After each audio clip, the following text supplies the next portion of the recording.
Mina Kimes of ESPN has an NFL podcast. She brought on one of our favorites, a regular guest of the show, Greg Rosenthal of the NFL Network and the Around the NFL podcast. And they were talking about X factors for the Houston Texans in the 2024 season. Mina Kimes picked Derek Stingley Jr. And I went with a player who I think has been overlooked a little bit, and that's Derek Stingley Jr. He's really good. I think it's been, he's probably because of the injury, because of the play of Sauce Gardner, who's obviously taken not long after him. I think he has flown a little bit under the radar. I think he has the potential, and this could be the year where he really emerges as one of the true number one shutdown corners in the NFL. Last year, cornerback stats are always a little hard to parse out, but fourth lowest passer rating, fourth lowest EPA per target, first in Next Gen Stats Hawk rating, 32%, which is the percentage of targets where the nearest defender makes a play on the football. Part of the reason I went with him, Greg, is I've talked about this with regards to D'Amico Ryan's defense. They're trending in the direction of becoming the Niners defense to me, the way they play, the style, some of the schematic tendencies. And the best version of that defense is if he can be the Charvarius Ward of the Texans defense. And I really think he can, which would make this defense really fearsome. I don't know where Charvarius Ward stands among NFL corners, but I mean, we're talking about a guy who's playing on the 49ers defense that we think is one of the best in the league. Stingley last year, when he got back to being healthy, was outstanding. And there's no denying that, Sean. My big question is always going to be his health. But, I mean, I even listened yesterday to Chris Long's Greenlight podcast because he had Sauce Gardner on. I wanted to hear if Sauce Gardner would acknowledge Derek Stingley Jr. Of course, Chris Long's not going to ask him, hey, Houston Texans related question. It's the flagship. What do you think about Derek Stingley Jr.?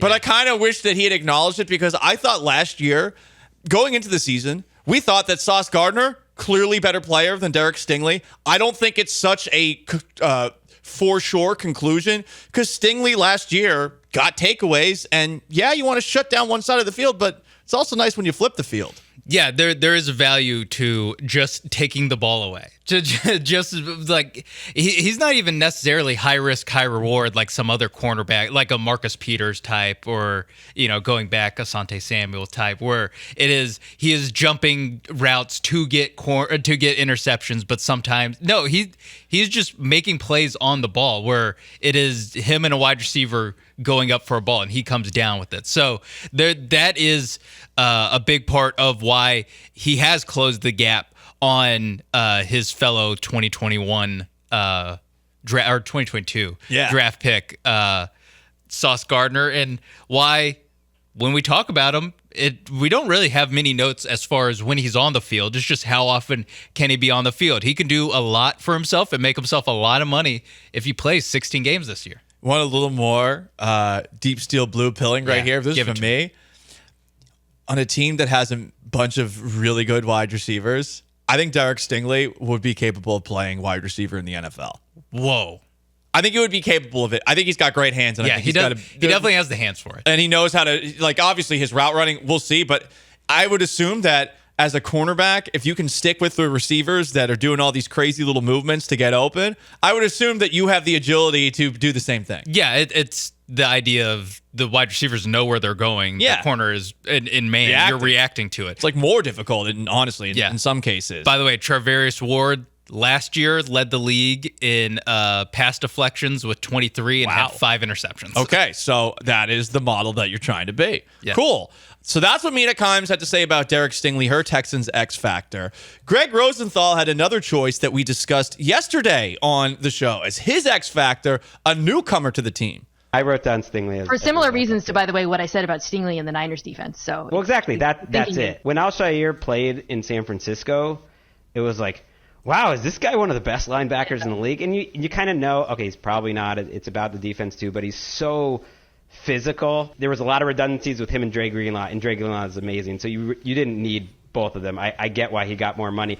I thought he held up well, and I talked to people in Tennessee about it too last year. That defense had a lot of issues. he's not like an amazing coverage linebacker, but he was very steady for them. They were happy with him. They were hoping to get him back, and I think he was really happy to rejoin D'Amico Ryans. I was going to say, if there's one guy in the NFL I trust coach up linebackers and also choose good linebackers, it would be D'Amico Ryans. Yeah. And also we had that story yesterday where Will Anderson told us that Azeez Al-Shaair told him to stop bleeping pouting. Yeah. Yeah. So leadership as well as knowing the system and being awesome when you're in that system. So yeah, Azeez Al-Shaair, what a 2 days of PR. Seriously. I'm glad that I have his name down pat now. Mm-hmm. I remember the first time when I saw them sign him, I'm like, oh, damn, this is going to be one of those ones where I have trouble. Oh, I remember when he was when he was on the Titans and you just see the name and you're like, huh, that's interesting. And you don't like fully put your brain to pronouncing it in your head. And then they end up signing him. Like, I guess I'll have to learn how to pronounce this now. I'm looking now off the top of my head. I do not know Aziz name meaning. It means, beloved friend, comrade, dear, the servant of the mighty. All right. Strong name. Strong name for Azeez Al-Shaair. Maybe he's the servant of D'Amico Ryans. Whoa. There we go. Who is really mighty right now? Come on, guys. Get excited. It's a Friday. He's our beloved friend. Our beloved friend. Now that he's taking a leadership role with the Texans. There's a bar that I frequent, and one of the guys who works there, I swear, looks just like D'Amico Ryans. Just like him. And I think he's told me that, I think, before, because the last time I was out there on a Friday, it was just McIntyre's. Okay. I saw Gerard Johnson there, and I didn't want to bother him, even though Gerard Johnson did, help my 40 time up. No, you got to respect a Texans coach. Yes. And if you talk with somebody, I don't want to interrupt it, but there's a guy who works at McIntyre's who looks a little bit like D'Amico Ryans. I like that the chrome dome. You've walked it back to looks kind of like him. Well, again, like it's going to be considered problematic. It gets in dangerous territory. You get in danger. Trust me, especially if we see a picture of him and it's like just a different black guy. that would be bad. That would not. Just a bald good. guy. Just a bald guy. So in Steven Nelson, would Steven Nelson call this guy Milk Dud Man?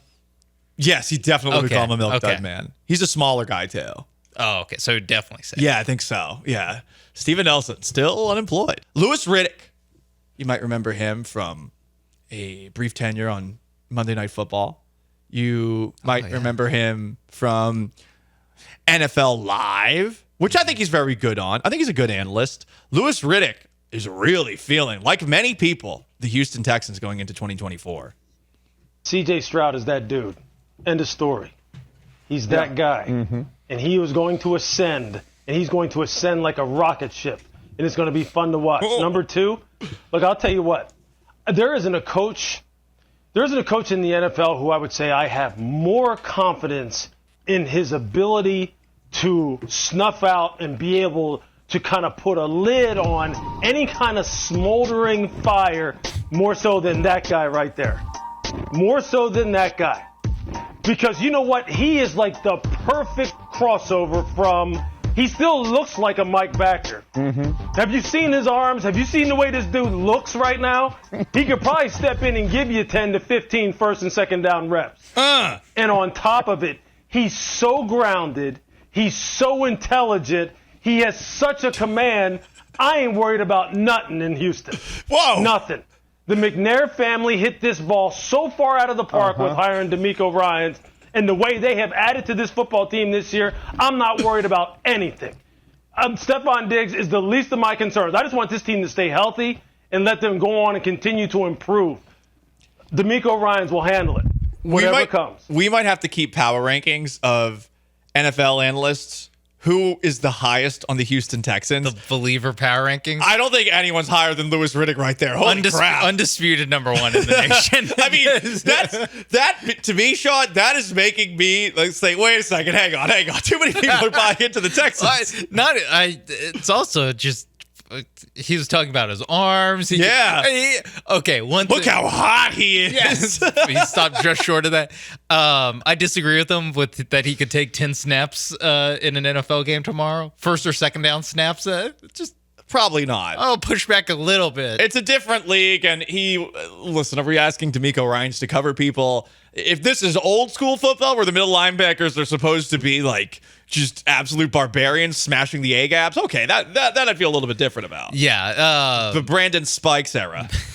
That's my favorite guy who's like, he's only good at smashing the gaps. Yeah. He's really good at the it. guys that can only go forward. Just forward. You do not go anywhere else. You're screwed otherwise. But to speak to the point he's making, I get what he's saying with D'Amico Ryans, and I think it's something that we've talked about where he is the former player kind of archetype who, and even if you want to go former player who's not either an offensive mind or a former quarterback, he is basically what you would want out of a head coach with just the mentality and the leadership that he brings. He has 28 leadership books in his whatever the number. I forgot. He does. They're all generally the same book. I think it's 16, the official number. Still, that's a lot. Yeah. So, but obviously he reads them because he's a good leader.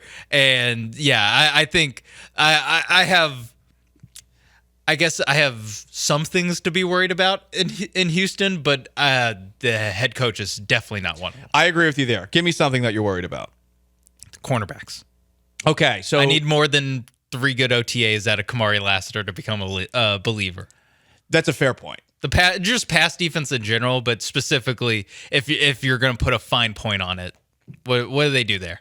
I was pretty excited hearing DJ Bieneme, and you can check out that interview up on our YouTube channel and on the Galan and George podcast. But I was really excited with what he had to say about Kamari Lassiter because I was also seeing all of that hype, and I'm like, okay, let's get somebody who's a little more grounded to discuss it. Yeah. But I'm with you as well. Okay, it's a couple of practices. And it's good. Great signs.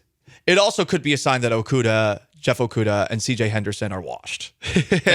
And we didn't really hear too many positive. There wasn't an outpouring of positivity about Okudah or Henderson. Not just talking with DJ, but just with what we've heard from other people at practice. Correct, exactly. So the good news is, hey, maybe they found a pretty good player in the second round, considering they were in that spot in the draft where everyone seemed to be trading up in front of them to get cornerbacks. Mm-hmm. If they actually ended up with a guy who's really, really good, even if he doesn't fit the archetype where he's not that tall and he's not that fast, at least from a 40-time perspective, great. But yeah, we also pump the brakes a little on that. And why it's cornerback specifically instead of safety, not just that I think Petrie could just be good enough at a certain point, and Ward, when he's out there, can be good enough where I'm not sure if Okudah, Henderson, or Lassiter can be good enough. But we talk about these guys with the second cornerback position.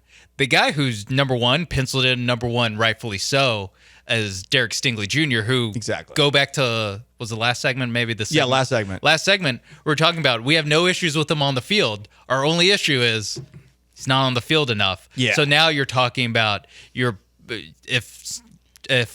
Stingley misses a game or two, or even has an injury like he had last year where he misses the first half of the year, now you're talking about Kamari Lassiter, Jeff Okudah, CJ Henderson being your starters. Yeah. If he gets hurt, you might be screwed. Yes. And you could eventually figure it out by the end of the year because that's generally how things work. If players get more playing time. The cream rises to the top. The cream rises to the top, and the players generally gel. Usually, like the team, especially one coached by D'Amico Ryans, I assume it's going to get better as the season goes along. But with the quarterbacks you're going up against, if Derek Stingley gets hurt, you're kind of screwed. Yeah. It's going to be really hard to stop those teams. And I trust D'Amico Ryans to have I don't think D'Amico Ryans will ever coach a bad defense while he's the head coach of the Texans. I hope not. I don't think he like I'm saying like 20th and under. I can't see a situation where he's 20th or under. The Texans are 20th or under in defense with D'Amico Ryans as the head coach. It's just specifically what this team might be bad, or what it looks like this team will be bad against, is specifically what they're going to get tested at the most this season with the quarterbacks that they play on their schedule.